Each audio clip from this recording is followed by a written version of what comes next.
SpaceX. Back at home, we all have a lot of work to do, but from here, Earth sure looks like a perfect world.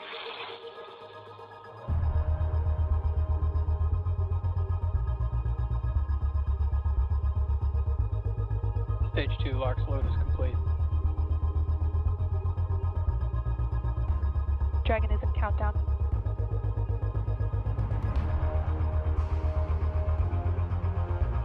Dragon, SpaceX. Go for launch. Send us, SpaceX. Today is all of our mission. You are launching with us.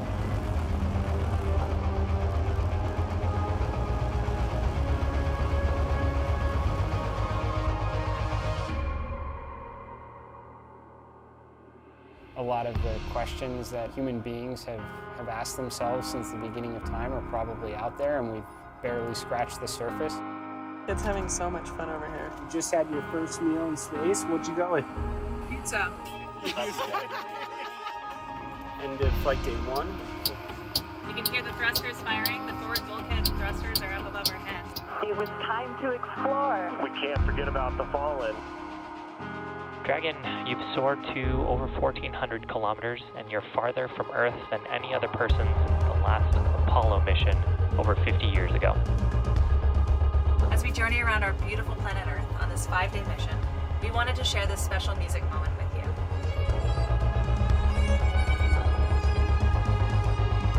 All right, guys, it's EVA day, day 3. How do you feel? Ready. Dragon, SpaceX. SpaceX is go for spacewalk operations. Dragon, you are go to open hatch.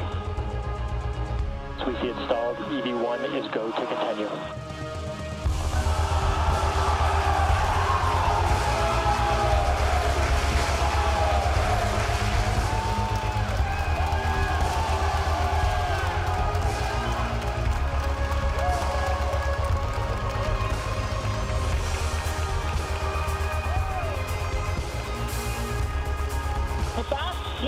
Sitting up in there.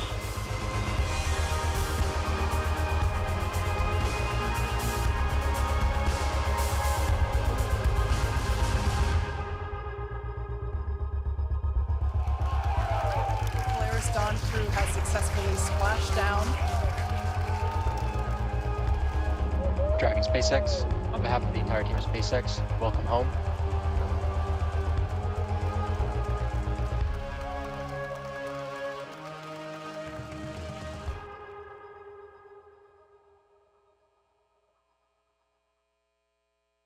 Ladies and gentlemen, please welcome to the stage Matt Anderson, Space Force Association Chief Growth Officer and VP, CACI.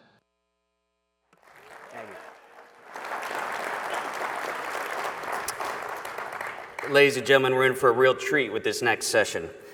Last year at Spacepower, SFA presented Mr. Jared Rook Isaacman with the inaugural Advancing Human Presence in the Space Domain Award.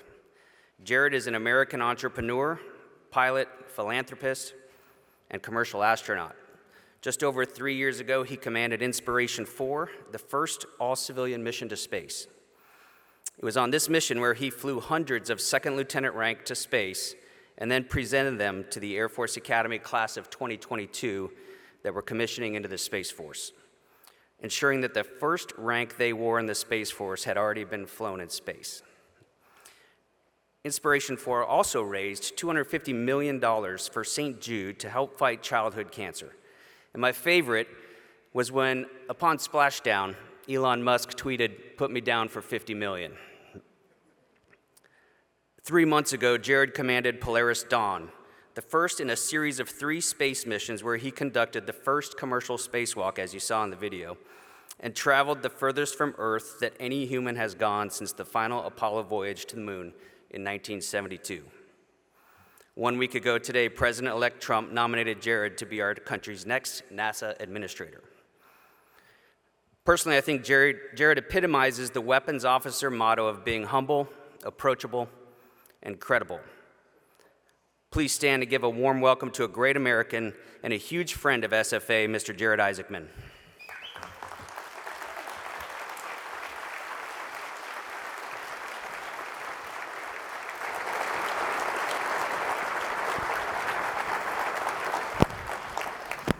Jared, first of all, congratulations on the nomination. We'll have that talk later when all the confirmation process is over. Today we're just excited to talk about the human spaceflight and why we're talking about human spaceflight at a SFA conference where we're focused on space superiority, the military side of space. This conference is unique to that, but I think that it's also good to rewind back for those who may not know where SFA and yourself and your team started the journey almost 4 years ago.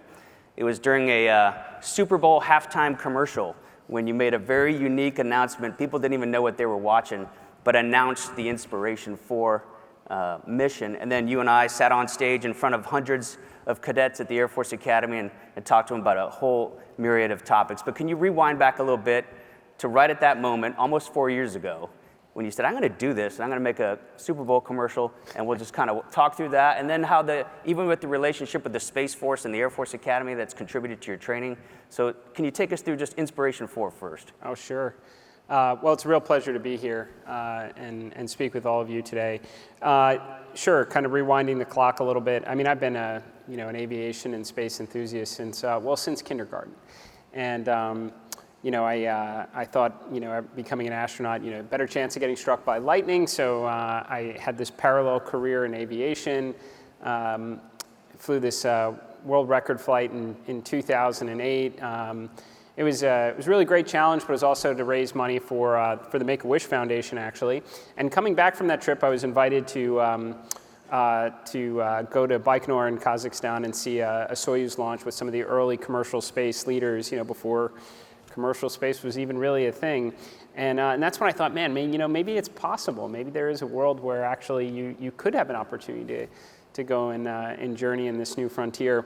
It was sometime later, I guess about 12 years after that trip, when the opportunity came to create Inspiration 4. Now, I had no idea that I was going to have the opportunity to lead the first commercial mission to space. And when I did, that came with a lot of responsibility. You have to get this right. Space has been a very divided topic going back to the space race. Why are we sending people to the moon when we have so many problems here at home? It wasn't hard to predict that would be even, that those feelings would have even more energy behind them in more modern times, especially in the midst of a pandemic. That's why, we tried to put a lot of thought into, assembling a very inspiring crew, people I didn't even know.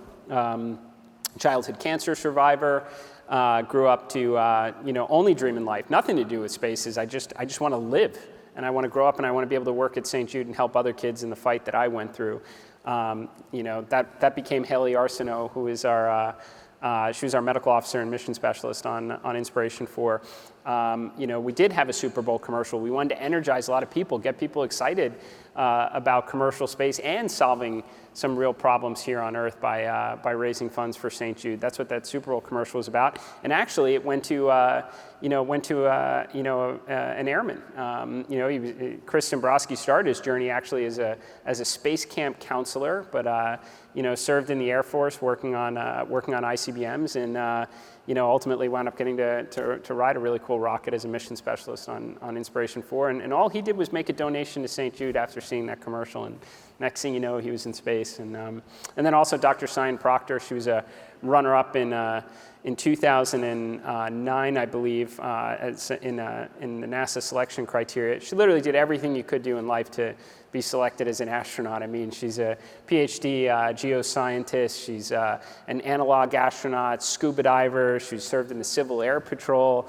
She really went, and she got really close, but she didn't give up. And then she ultimately became the first black female pilot of a spacecraft on Inspiration 4. So, that, and along that journey, was shortly after it was announced, we went to the Air Force Academy, which that started a fantastic relationship from just getting a chance to speak and interact with the cadets who, every one of them was far more knowledgeable about spaceflight than I could ever be. I just wanted softball questions from the crowd, But then we were able to fly, a bunch of the second lieutenant rank up into space, which was great. And then we got to go back with Polaris Dawn and do the AM490 program, which as part of my last mission, which is their free fall skydiving program. So it's been an awesome relationship with the Air Force Academy and with the Space Force. Well, I know Hippie Wolf and I appreciated attending the Inspiration 4 launch, and hearing about a billionaire that dropped out of high school at the age of 16 really motivated Hippie, because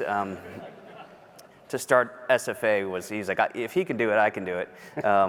But some of those Guardians that you gave them rank that went into space, I know they've kept in touch with you. Can you tell a little bit about that relationship? It's so cool. I mean, I get messages quite a bit from a lot of the folks that we met 4 years ago, and it's great to hear where their journeys have gone. Even actually our skydiving instructors at the Academy from the AIM 490 program, I mean, they're off at medical school now or pilot training, which is great. But one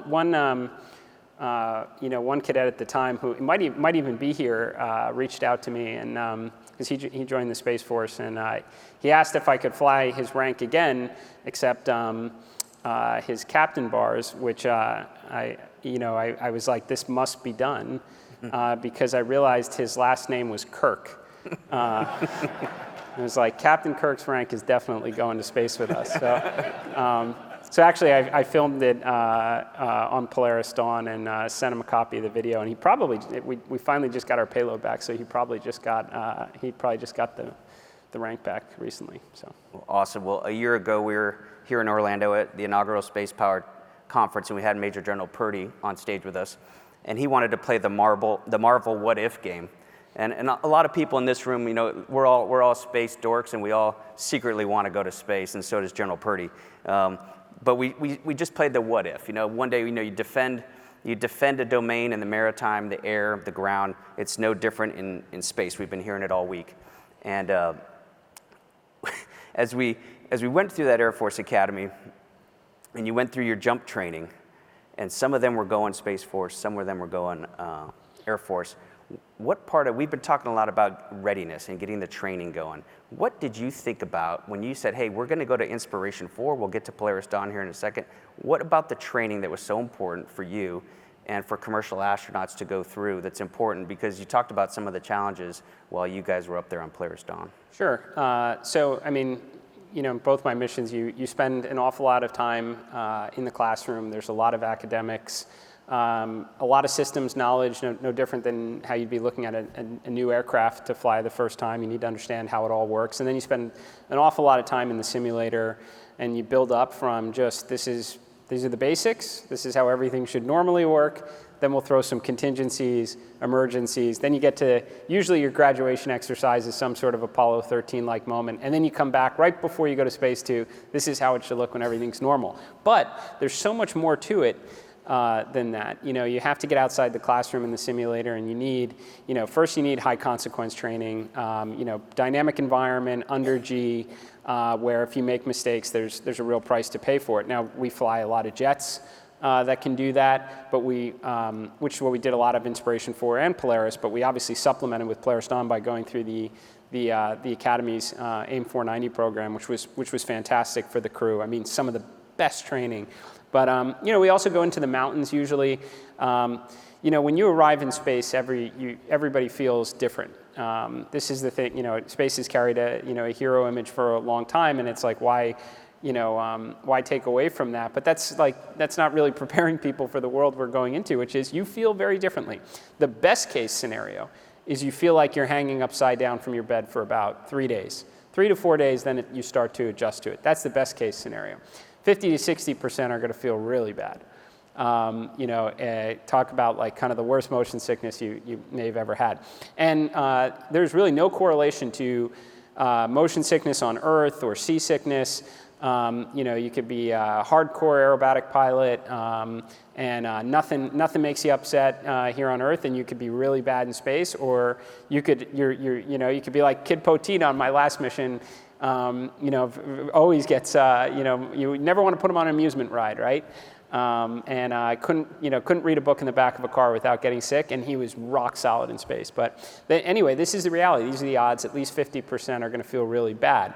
But you don't have the time to just, sit there and adjust. You go to the space station, you've got, 6 months to work through it. But when you're on a free flyer mission in Dragon, you've got, 3 days my first mission, 5 days my second mission with no, real margin after that. You got to get to work.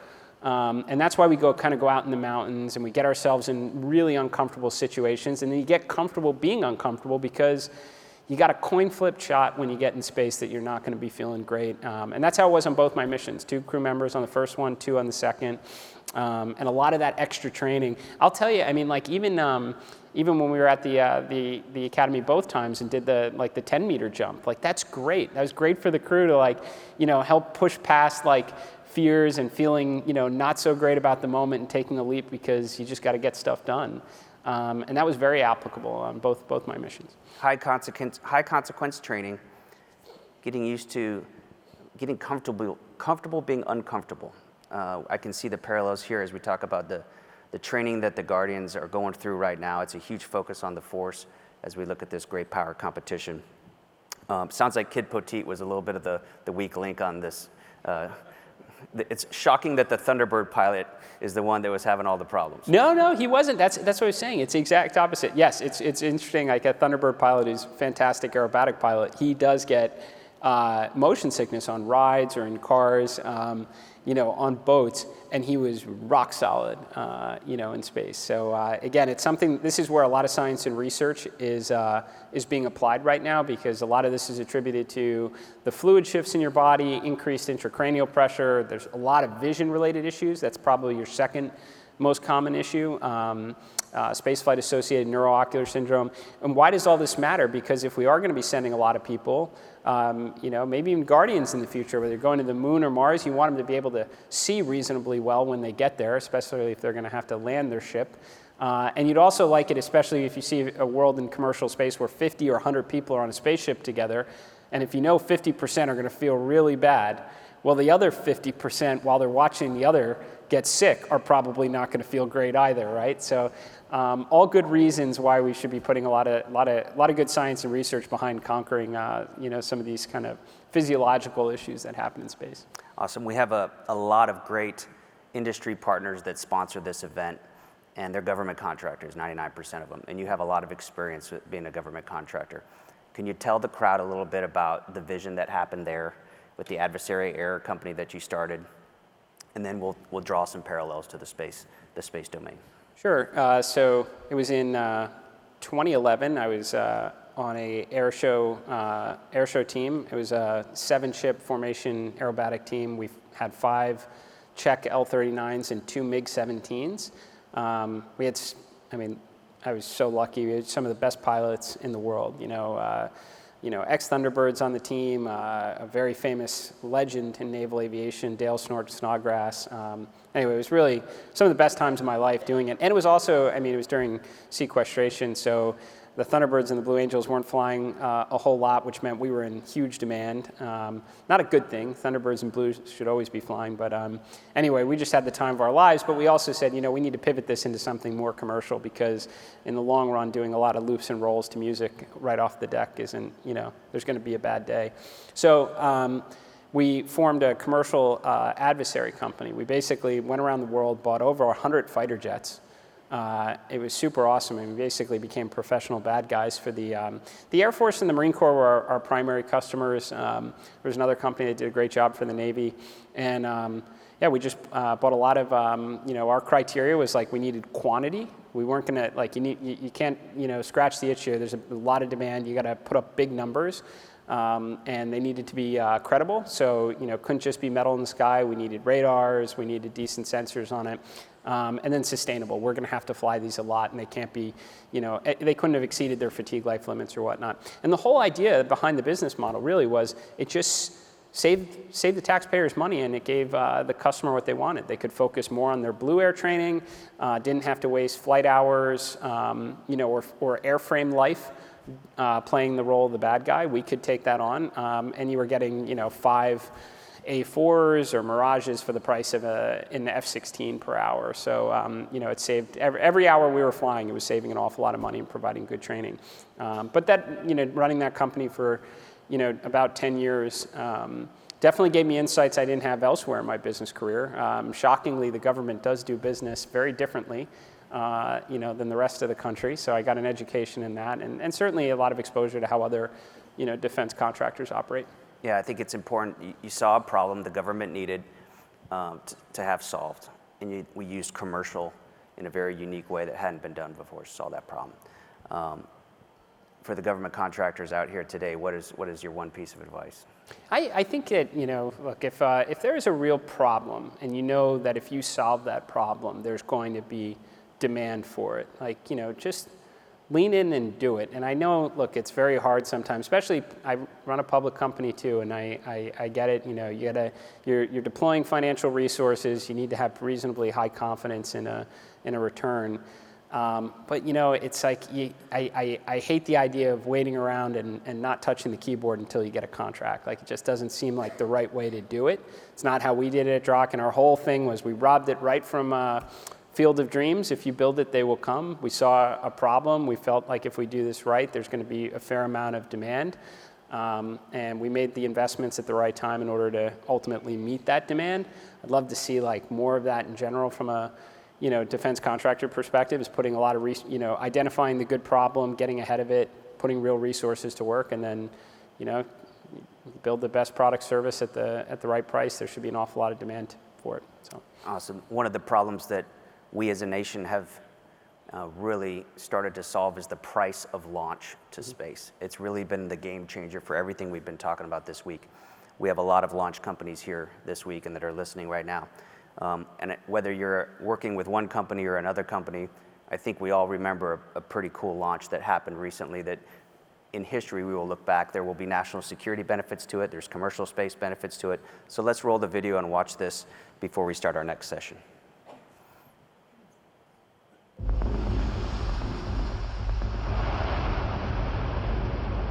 Attention all flight crew members, this is the final go, no-go poll for operations.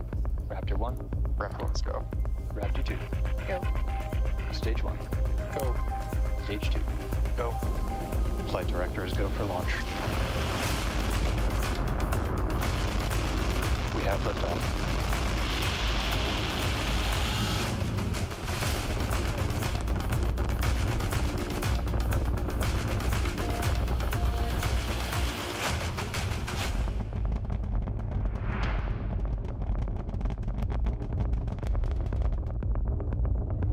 Vehicles pitching downrange.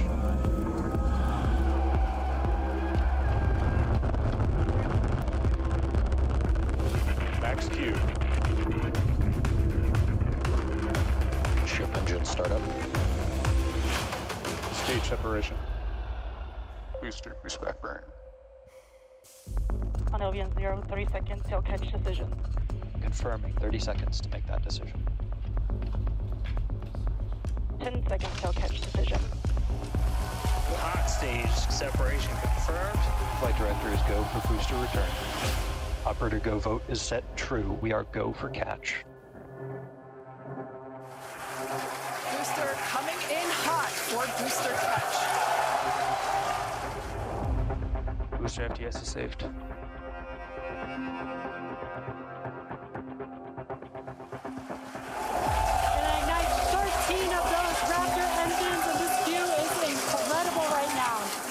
I can't wait for us to hear the sonic boom. Booster landing burn startup.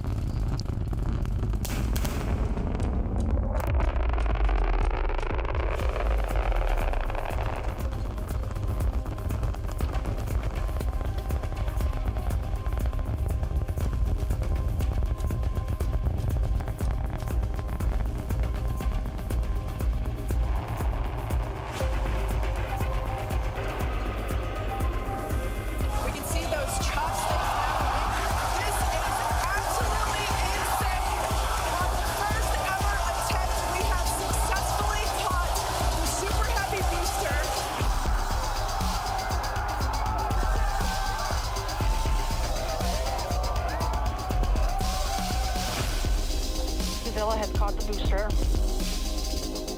Ship avionics power launch nominal. Starship has entered the atmosphere. Starship is approaching the peak heating phase of entry. Landing bird startup.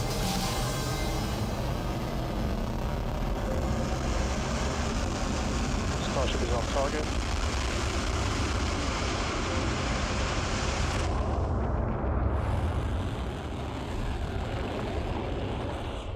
Starship has landed.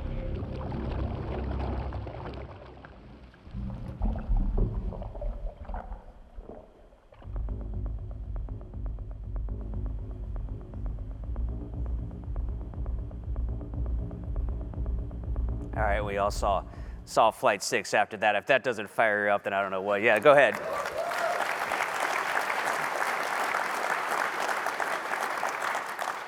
So Polaris is a 3-series mission. You're gonna have 3 of them. You just completed the first a couple months ago. Tell us where you see Polaris Dawn or Polaris 2 and 3 going, the potential, and when you watch that video, what do you see? Yeah, I mean, that's a fantastic example, just to kind of play off your last question of, an organization deploying a lot of their own resources to solve big problems that are good for really all of humankind, but especially, I think, the competitiveness of our nation. And they know if they do that, there'll be demand. They're not alone in this endeavor. I mean, they absolutely put together, a hell of a video, but hopefully we're going to see another one with New Glenn launch. I think it could be, this month as well. Yeah. I love all about commercial space industry right now. Just to point out, they are all generally doing the same thing, which is putting a lot of their own dollars on the line because they believe in the future that it holds.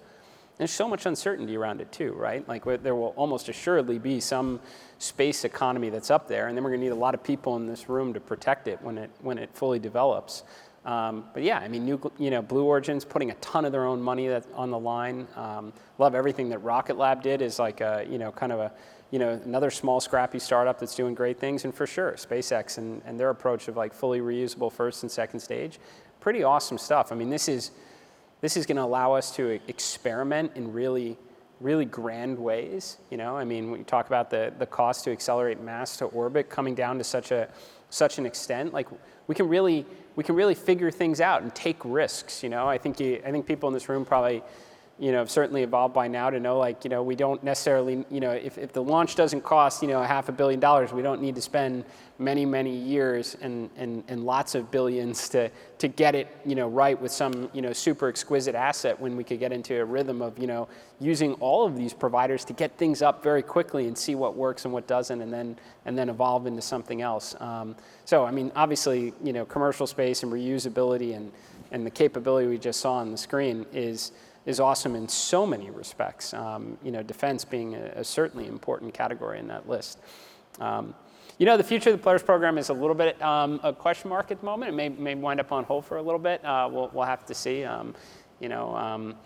But overall, I'm just like super passionate about humankind's future among the stars and what's approaching, because it's going to arrive a lot quicker than probably many of us think. We've been talking a lot about great power competition with China this week. Naturally at a Space Force Association conference. Great power competition. Great powers compete in more than just the military, if you think of the DIME acronym or something like that. Great power competition, what does that mean to you?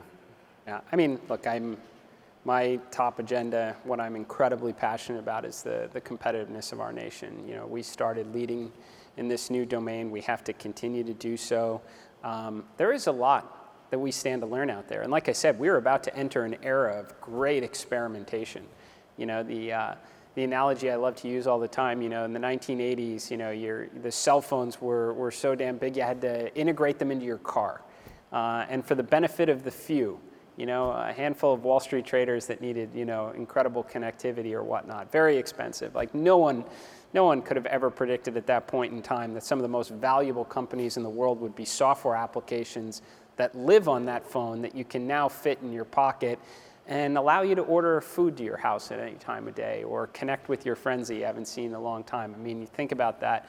Like right now, reusability is going to open up this domain in such a new way that we have no idea what the future may hold, but I know we can't be second in that, like whether, it's developments in biotechnology, like 3D printing organs or manufacturing or, who knows what we might find that could have like, shift the entire balance of power here on Earth. If you do potentially crack the code on, fusion power generation perhaps. But for all these reasons, not to mention just our own natural curiosity to get out there and national prestige, we are going to inevitably have a presence, on the moon and then on Mars. And we're just going to keep making the high ground higher, and that is going to necessitate really the contributions and really the protection from everybody in this room and those that aren't here. I think it's imperative that we we are first in that regard and that we lead the way. Yeah, talk about that protection a little bit. Both times when you came down from space, you talked to me about, hey, thank the Guardians. Yep. Tell me what you mean when you say that. Look, I mean, I think as a lot of people in this room know that, I mean, first of all, our ability to, maintain situational awareness up there depends on satellites that people in this room take awfully good care of, as well as, the, I don't know, it feels like near infinite debris that's up there that's traveling at orbital velocities that will shred a spaceship or a spacesuit if you step outside that spaceship. And I'd say that problem was even more of a factor on Polaris Dawn as we basically were maintaining an orbit of 190 by, at peak, 1,408 kilometers. That took us through it's just immense amounts of satellite constellations, active, inactive, debris. I think it was the single highest risk of the mission was taking MMOD hits that would degrade our thermal protection system. So I have an immense amount of respect for the Guardians for keeping us out of that harm's way that was up there, but also all of the assets that allowed us to even be able to conduct a mission like that and come back safely. So very grateful. Yeah, I think, yeah. Thank you. Many people in the room follow you on X, and a lot of them a week ago when you sent out, a humble acknowledgement of the nomination. A lot of people in the room locked in on different parts of the message that you sent out, and one of them was the mining. And so I've had some folks in here that are in the industry, and they're looking at those types of things. Tell me why did you include that in the tweet? Well, I think the idea again that there will be inevitably some sort of a space economy. I think it goes kind of back to that cell phone analogy, but the cost to access orbit coming down to such an extent, and so many players that are highly committed to seeing it through. Again, SpaceX is great, but we're going to see a hell of a launch very soon out of Blue Origin and others. We are going to crack the code on something other than what we've been doing for a while, because essentially the space economy has been more or less the same for 60 years. We have like a communication telco asset, element to it. We have, observation capabilities, of which great to see also that commercial space is making immense progress in that regard for I think the benefit of the warfighter and the taxpayer. But one of these things is going to develop, or multiple, just simply because it'll be affordable enough to experiment. So is mining potentially on the table? I have no doubt that private industry through PE funding or VC is going to get the dollars and cents to go out and experiment on that, and it will be it will be affordable enough to do it because there will be several launch providers you can talk to be able to attempt it. So again, I think it just comes back to the space economy as a whole. We don't know which one of these things it could be, or something that we're not even imagining yet, but it will be something, and that will only increase, the responsibility of everyone in this room. One of the discussions we had last night was the trust that Guardians need to have in each other, in the technology that the industry here gives to them. Can you talk about the trust that you had in technology and with your crewmates on Polaris Dawn when you're about to open that hatch? Yeah, I think we got a really close-up view of it for 2.5 years. It was a developmental program, so we spent hundreds of hours pressurized in various iterations of the suits that we ultimately qualified for flight and wore. But you're riding in a spaceship that had gone to space previously and had to be refurbed to go again. It was my inspiration for it was its previous flight, so I knew I didn't leave it in totally bad shape. But you've got a thermal protection system that has to work, parachutes that have to work. But where that confidence comes from is you see thousands of our nation's, some of our brightest folks working on an incredible vision. For opening up this last great frontier. So, and you get proof points every single day when people show up to work, and again, you see that across the industry. I think for us, the ultimate of, ultimate confidence with respect to the EVA itself was taking our suits to NASA's Johnson Space Center to their chamber B, their thermal vac chamber there, which was pretty cool, I have to say, going into this, knowing that you're going to suck the atmosphere out of the room and be surrounded by death. But better here than if something's not going to work than in space. There was a plaque on the chamber that said declared National Historic Landmark in I think 1984. I was like, man, 40 years ago they thought this was pretty historic and worth protecting. But anyway, it worked just fine, just the same. And I think that was very confidence inspiring. It got us familiar with what that environment would feel like, temperatures, pressure changes, and gave us the confidence to open the hatch and go outside and on Polaris Dawn. When we were at the Air Force Academy, and I still think they have to memorize set high but achievable goals. You guys set some goals for Polaris Dawn that really drove industry to meet the customer, which was you. Can you talk about some of those goals, what you accomplished, what you learned, what you'll do differently next time, the typical debrief mentality that you have and that this team has as they train, and we look towards 2027 when China has said, hey, be ready. Yeah, so I think the idea around the Polaris program, coming back from Inspiration 4, was we have the best spaceship in the world right now in Dragon. This is what American astronauts go to the space station in, routinely, every 6 months or so. But we're about to have this light switch-like moment when Starship comes online. And you've got two factories making starships. I mean, really, in terms of opening up space for everyone. My first mission to space in September of 21, we set a record, 14 people in orbit at one time. That included the Chinese were up there too. And then this past mission, new record, 19 people in orbit at one time. At least the numbers are moving in the right direction, but they're not very big numbers, right? Well, what happens when industry starts cranking out spaceships out of multiple factories? And again, it's SpaceX has a great vision for this, but so does Blue Origin. You got Rocket Lab building a brand new behemoth rocket. You're going to have lots and lots of people in space at one time, and that's why I call it this light switch-like moment, where a lot of things are going to change, whether it's point-to-point travel here on Earth, to and from the moon, or any of those other possibilities we talked about from a space economy perspective. Well, the idea was use Polaris to bridge that gap. Let's do things we haven't done in a while.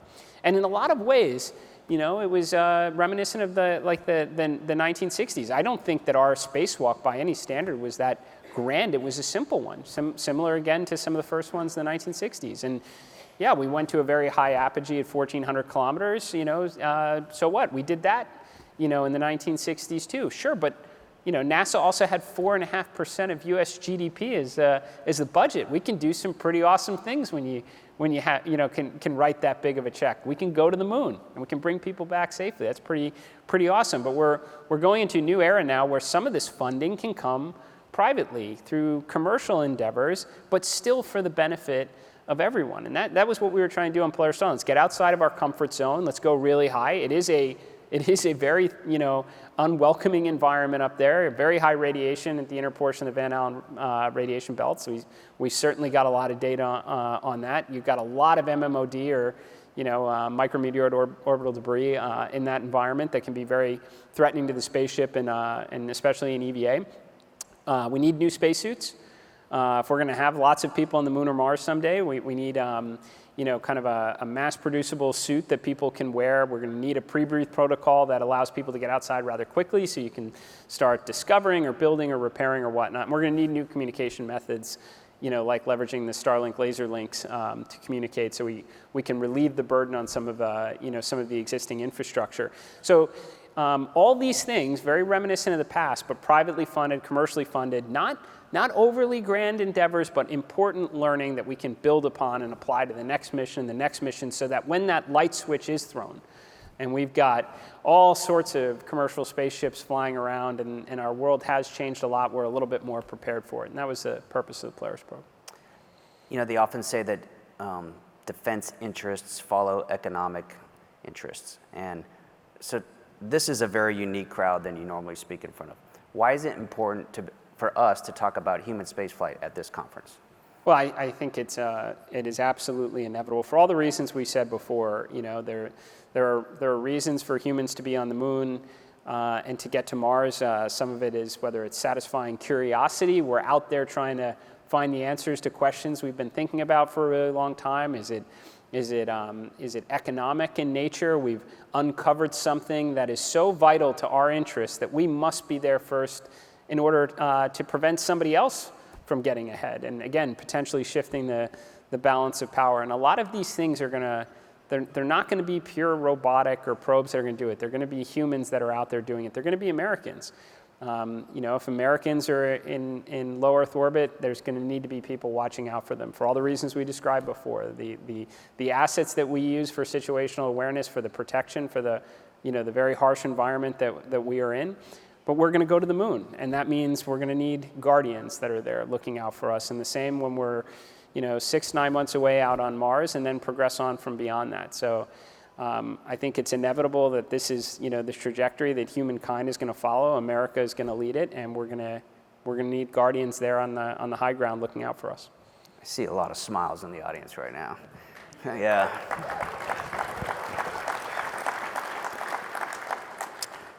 There are a lot of entrepreneurs in the room that are bringing ideas to the Space Force here at this conference. And I joked about it earlier, but a 16-year-old Jared Isaacman thinks that raising his hand to go to the bathroom was stupid in high school.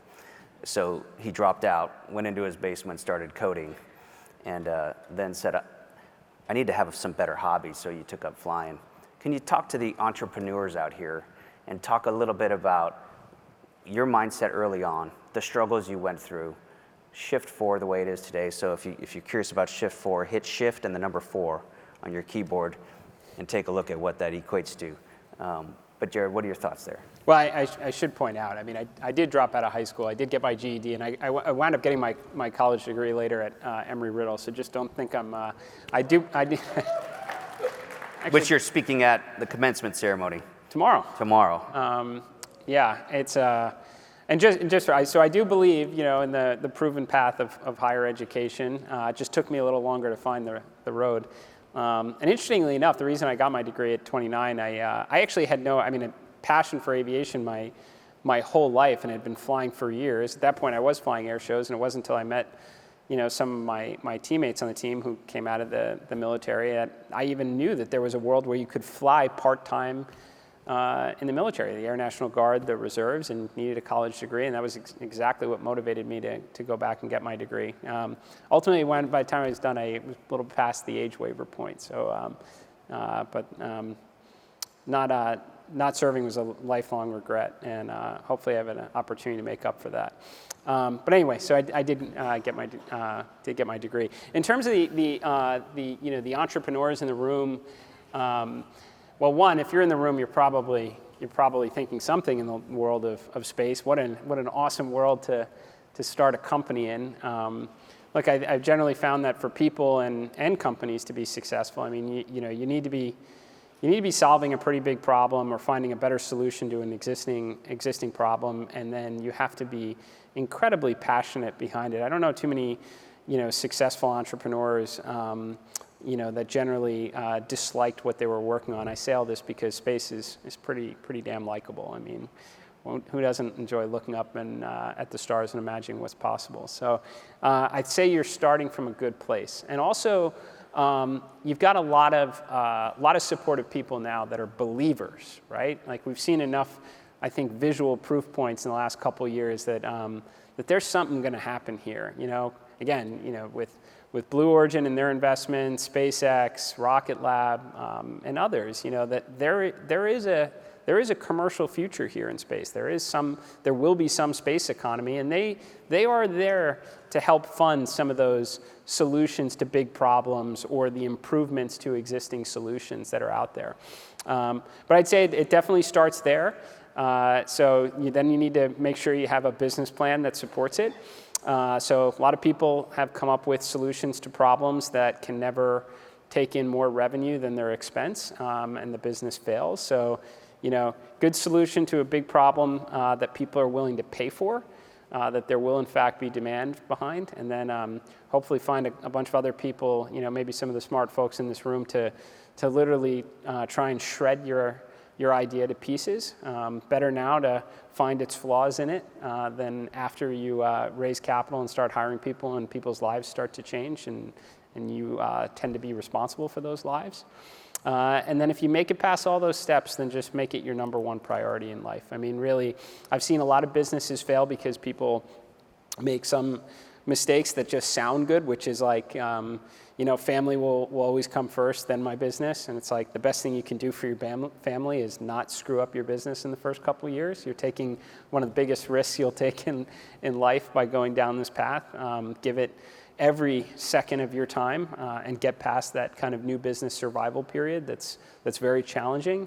And if you do that, you found a solution to a very big problem. It's going to be financially viable because you have a good business plan that supports it, which means there should be some good demand for this solution. You've tested it out with some really smart people before you ever hired your first person, and then you gave it everything you got, and you got past that new business survival period, then you got something there. And that's also how you do right by your family and make them your top priority next. So thanks for that. Last question. There was a lot of mentoring going on at the hotel bar last night. Oh, yeah? It was packed. These conferences are known for people finding their next job, meeting with their boss, maybe having an opportunity to talk about what might be next in their life. One of the questions that we got at the Air Force Academy that everybody really paid attention to is, when you look at military members that are going to the civilian life, everybody leaves the military at some point. What do you value in a military resume now that you know what you know? Yeah, I mean, to me, I would always prioritize, veteran hiring, and I have in any of the organizations. I mean, it was very easy at Draken because we were an outsourced version of what the military normally did. So you got to take people that were immensely qualified in it. But there are things that we, struggled to teach. In a typical business. A lot of what my day job, our Shift 4-Way philosophies around, radical ownership and being procedurally driven and executing with urgency, having a culture of briefings and readiness reviews and debriefs, not because it adds, bureaucracy and delays to it, but it helps you get to the right outcome faster.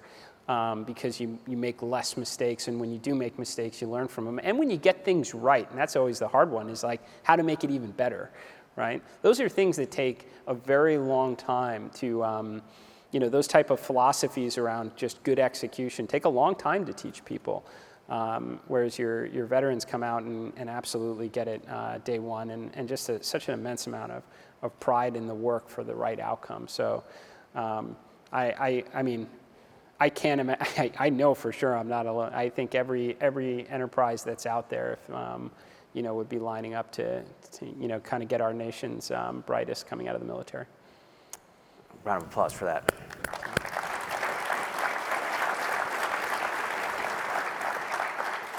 Well, Jared, on behalf of the entire Space Force Association and Bill Hippie Wolf, just want to thank you again for making this a priority during a time that you got a busy schedule. So coming to Spacepower, we look forward to hearing from you again next year, and Semper Supra. Thank you very much for having me.